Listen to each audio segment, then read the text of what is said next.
Pessoal, tudo bem? Aqui é a professora Andressa Delayagra. Eu vou trabalhar com vocês nessa aula com listas. Em relação a listas, pessoal, primeiro nós temos que entender o conceito delas. Na verdade, nós temos as listas comuns e temos as listas encadeadas. As listas comuns, ou seja, as tradicionais, têm as suas células, ou seja, cada componentezinho ali, ó, array, né?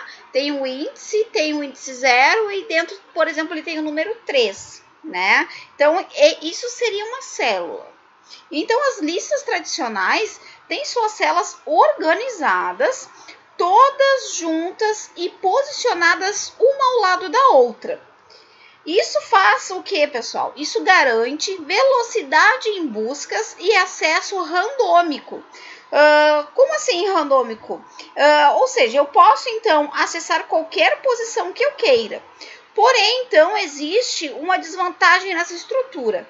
Quando eu preciso inserir ou remover elementos no meio da minha lista, o trabalho para construir a lista com todos os elementos é muito grande, visto que eu preciso remover os elementos que virão o quê? Após o movimento, após o item, né, novo ou removido. Elementos novos ou removidos e depois recolocá-los formando uma lista maior ou menor. Mas com as listas encadeadas, que são essas abaixo, não existe este tipo de problema. Porque as células, que são aquelas que eu tinha comentado com vocês, que é onde é guardado os elementos, os valores que o usuário vai digitar, são organizadas de forma diferente. Nas listas tradicionais, que são aquelas acima ali, que nem o exemplo do array, cada elemento não tem conhecimento do próximo elemento ou do anterior, porque elas estão todas juntas dentro de uma estrutura. Já na lista encadeada, que é essa listinha que nós temos aqui embaixo, não. Ou seja, cada elemento está solto na memória. Agora vamos verificar o seguinte: se os elementos estão soltos, como é que a nossa lista é montada? Pessoal, cada elemento possui uma referência somente para o próximo elemento, como se formasse uma corrente, como se elas estivessem ligadas. E aí eles se chama aí de linked list. Nos fóruns vocês vão encontrar muito sobre isso, ok? Os elos da lista são formados por ponteiros, que são esses que estão com a bolinha aí, que possuem a referência para o próximo elemento, que é a flechinha demonstrada para vocês. Quando não existe a referência para o próximo elemento, o que acontece? O ponteiro assume o valor nulo, ou seja, vazio. Ok? Agora que a gente viu um pouquinho de teoria e um pouquinho da diferença de uma lista comum utilizando array list, a gente viu ali a lista encadeada também como funciona, né? Nós vamos começar a fazer o nosso trabalho de programação. Então, pessoal, minha ideia é trabalhar com vocês de uma forma muito simples, tá? Essa forma que eu quero trabalhar com vocês é criando um projeto onde eu consiga inserir qualquer tipo de elemento ali. Então, a gente vai criar um object, certo? Então, vamos fazer o seguinte, vamos colocar nomes de pessoas, né? Que nem o exemplo que nós tínhamos feito anteriormente em alguns outros projetinhos, nomes de pessoas para inserir numa numa lista, tá?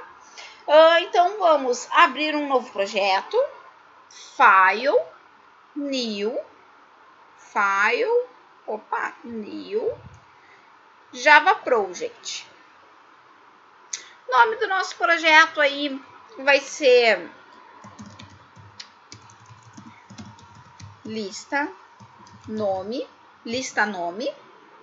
e eu vou dar um finish. Ok? Pessoal, abri o meu projeto lista nome aqui.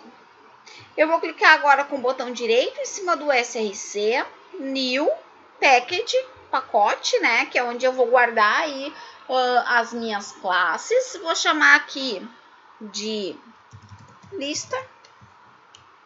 Botão direito em cima do pacote lista. Novo. E o que, pessoal? Class. Ok? Bom. O nome da nossa classe vai ser nó. Por que nó, pessoal? Porque eu vou trabalhar com aquela ideia que eu tinha falado para vocês na apresentação, que são as células, né? Então, em vez de chamar de célula, eu vou chamar de nó, que é onde vai ser verificado ali o valor daquele nó e qual é o próximo nó referente a esse que eu estou trabalhando. Então, eu vou chamar de nó. E vou dar um finish. Ok? Pessoal, o que eu vou criar aqui? Vou criar lá uma variável chamada valor. Na verdade, vou chamar de valor porque eu posso inserir qualquer tipo de elemento. Eu falei que vai ser uma lista de nomes, mas vamos trabalhar com object. Daqui a pouco vocês querem utilizar para outra coisa. Então, só para a gente ter como exemplo mesmo aqui a nossa lista, certo? Então, vou vou fazer a criação do private object, vou colocar aqui valor. Criei meu atributo valor. Agora, vou criar um private nó de quem? Próximo. Vou verificar através da própria classe nó quem será o próximo, sempre o próximo nó, ok? Vamos criar o nosso construtor, lembrando que o construtor ele tem a característica de sempre ter o nome de quem, pessoal? O nome da nossa classe. Então, public, nó, abre parênteses, e vamos só passar aqui, pessoal, o object. Eu vou chamar esse object aqui de item. E vou inicializar o this.valor, recebe o item, ou pode ser valor, o nome do que tiver aqui dentro, pessoal, tanto faz. E o this.próximo recebe o quê? Null. Por quê? Porque eu não sei se a minha lista está preenchida ou não, então ela vai receber vazio, tá certo? Agora, nós vamos fazer o seguinte, vamos gerar os gets e os sets. Então, Ctrl espaço, vou gerar aqui o get do próximo, Ctrl espaço, vou gerar o get do valor, Ctrl espaço, vou gerar o set do próximo e Ctrl espaço, vou gerar o set do valor. Gerei get e set para cada um deles, tá tranquilo. Agora, nós vamos trabalhar rapidamente com um método que vai ser responsável por futuramente aqui no nosso código fazer a impressão de tudo que estiver na nossa lista. Como é que eu faço esse método? Eu vou fazer ele como um public void, chamar ele de imprimir, não precisa ter parâmetro. Eu posso colocar aqui um system.out.println, onde eu vou passar quem, pessoal? O valor. Quem é o valor? É o elemento que está aonde? Naquele nó. É aquilo que o usuário inseriu no nó. E vou fazer o seguinte, vou verificar, olha, se o meu próximo, ele for diferente de quem?